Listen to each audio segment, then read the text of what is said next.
আসসালামু আলাইকুম। ওয়ানসাইডেস গ্রামার বাংলাতে আপনাকে স্বাগতম। আজকের এই পর্বে আমরা একটি বাংলা বাক্যের ব্যাকরণ নিয়ে আলোচনা করব। বাক্যটিতে দেয়া আছে, সকাল ৮টার সময়ে জুনাইদ ও হামজা রওনা দিল। যেহেতু শেষে আমরা দাড়ি পেয়েছি, আমরা জানি কোনো শব্দের বাক্যের মধ্যে যদি দাড়ি পাই তাহলে প্রথমে আমাদের কর্তা বের করতে হবে, দেন হচ্ছে আমাদের কর্ম বের করতে হবে, দেন হচ্ছে আমাদের ক্রিয়া বের করতে হবে। এখন এই সকাল ৮টার সময় এটা স্বাভাবিকভাবে আমরা আলোচনা করব। আমরা হচ্ছে জুনায়েদ এবং হামজাকে নিয়ে আলোচনা করব। স্বাভাবিকভাবে আমরা জানি কর্তা যদি বের করতে হয় তাহলে প্রশ্ন করি আমরা কে কারা কার কাদের দিয়ে যদি প্রশ্ন করি তাহলে যদি উত্তর পাই তাহলে এটা হচ্ছে কর্তা, যদি না পাই তাহলে এটা কর্তা নয়। যেহেতু এখানে দুইজন ব্যক্তি এসেছে তাই আমরা হচ্ছে কে দিয়ে প্রশ্ন করতে পারবো না, আমরা কারা দিয়ে প্রশ্ন করব। আমরা যদি কারা দিয়ে প্রশ্ন করার পর যদি উত্তর পাই তাহলে এটা হচ্ছে কর্তা হবে। আমরা যদি প্রশ্ন করি কারা রওনা দিল তাহলে উত্তর আসবে জুনাইদ এবং হচ্ছে হামজা। তাহলে এই জুনাইদ আর হামজা হচ্ছে আমাদের কর্তা। যদি প্রশ্ন করি কি দিল তাহলে উত্তর হবে আমরা জানি তারপরে কর্তার পরবর্তীতে আমরা কর্ম বের করব। আমরা জানি কর্ম বের করতে হলে আমরা কি বা কাকে দ্বারা প্রশ্ন করলে যে উত্তর আসে সেটাকে বলা হয় কর্ম। তাহলে আমরা কি বা কাকে দ্বারা প্রশ্ন করব তাহলে যে উত্তর আসবে সেটা হচ্ছে কর্ম হয়। তাহলে আমরা প্রশ্ন করব কি দিল, রওনা দিল, তাহলে এটা হবে কর্ম। এর পরবর্তীতে শেষে যে অংশটা আছে কর্মের পরবর্তী অংশটা হচ্ছে স্বাভাবিকভাবে ক্রিয়া হয়। তাহলে আমরা এখানে ক্রিয়া পেলাম।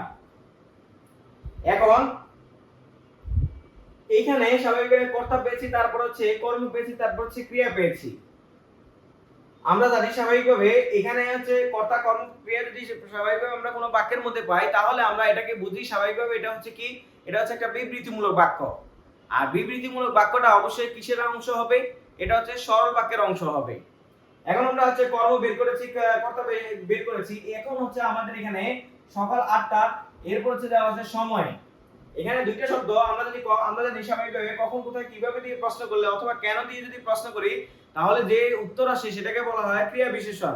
আর ক্রিয়া বিশেষণ স্বাভাবিকভাবে কর্তা এবং হচ্ছে কর্মের মাঝখানে আসতে পারে, এখানে আসতে পারে, এবং হচ্ছে কর্ম এবং ক্রিয়ার মাঝখানে আসতে পারে, ক্রিয়ার পরবর্তীতে আসতে পারে, এবং হচ্ছে কর্তার আগেও আসতে পারে।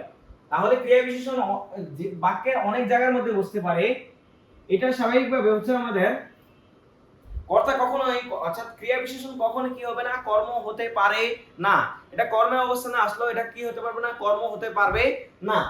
যেহেতু আমাদের এখানে আমরা যদি প্রশ্ন করি কখন কোথায় কিভাবে তাহলে যে উত্তর আসে সেটাকে আমরা বলি হচ্ছে ক্রিয়া বিশেষণ।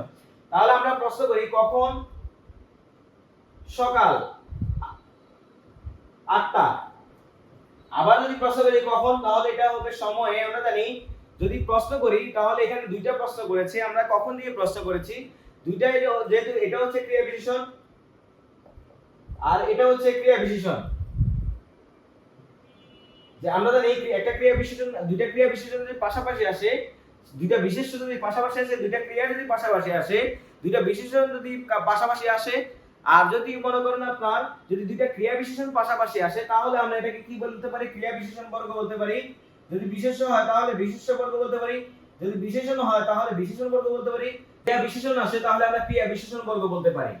এখন আমাদের এই অংশটা হচ্ছে ক্রিয়া বিশেষণ বর্গ, এটা হচ্ছে কর্তা, এটা হচ্ছে কর্ম, আর এটা হচ্ছে ক্রিয়া।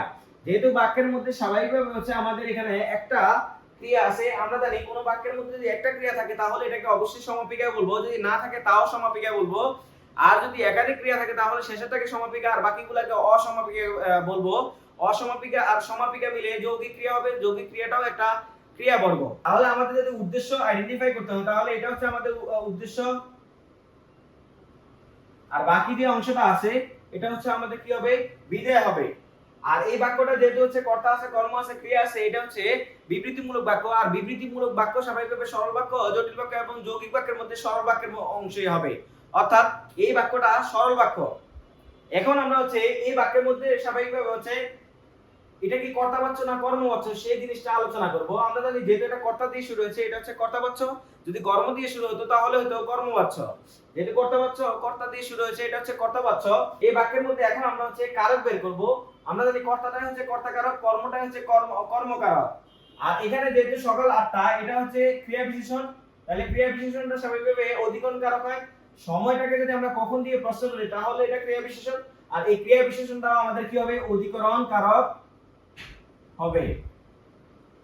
তাহলে এই বাক্যের মধ্যে আমরা স্বাভাবিকভাবে অধিকরণ কারক দুটো পেয়েছি, কর্তা কারক একটা পেয়েছি, কর্মকারক একটা পেয়েছি। এখন আমরা এই বাক্যের মধ্যে কোনো যোজক আছে কিনা সেটা আমরা আইডেন্টিফাই করব। আমরা এখানে যোজক পেয়েছি, এর পরবর্তীতে এই শব্দের মধ্যে হচ্ছে আমরা র এর পেয়েছি, এ পেয়েছি। আমরা জানি কোন শব্দের সাথে যদি বিভক্তি যুক্ত হয় তাহলে এটাকে শব্দ বিভক্তি বলা হয়। সেটা শুধুমাত্র আমাদের কাকে বাদ দিয়ে, আমাদের হচ্ছে এখানে ক্রিয়া ছাড়া যে কোনো শব্দের সাথে যদি বিভক্তি যুক্ত হয় তাহলে এটাকে বলা হয় শব্দ বিভক্তি, আর ক্রিয়ার সাথে যদি বিভক্তি যুক্ত হয় তাহলে এটাকে বলা হয় ক্রিয়া বিভক্তি। এটাকে আমরা জানি স্বাভাবিকভাবে আমাদের সংযোগ ক্রিয়া, নাম ক্রিয়া আর হচ্ছে সংযোগ ক্রিয়া। আমরা জানি বিশেষ্য বিশেষণ এবং ধনাত্মক অব্যয়ের পরে যদি করা ধরা মারা হওয়া খাওয়া যদি থাকে তাহলে এটাকে বলা সংযোগ ক্রিয়া। আর যদি স্বাভাবিকভাবে বিশেষ্য বিশেষণ ধনাত্মক ক্রিয়া, ধনাত্মক অব্যয়ের পরবর্তী যদি আ আয় আনো থাকে তাহলে এটাকে বলা হয় নাম ক্রিয়া। যেহেতু আমাদের এখানে হচ্ছে বিশেষ্য বিশেষণ ধনাত্মক অব্যয়ের পরবর্তীতে আ আয় আনো নেই, তাই আমরা এটাকে নাম ক্রিয়া বলতে পারবো না। কিন্তু আমরা এটাকে কি করতে পারবো, সংযোগ ক্রিয়া বলতে পারবো। কেন? কারণ বিশেষ্য বিশেষণ এবং হচ্ছে ধনাত্মক অব্যয়ের পরে করা ধরা মারা হওয়া খাওয়া দেওয়া এগুলো যদি থাকে তাহলে আমরা এই দুইটা অংশকে কি বলতে পারবো, সংযোগ ক্রিয়া বলতে পারবো। সংযোগ ক্রিয়া। আশা করি এই আলোচনাটি আপনারা বুঝতে পেরেছেন। যদি আপনাদের আলোচনাটি পছন্দ হয়ে থাকে তাহলে লাইক করবেন, কমেন্ট করবেন, শেয়ার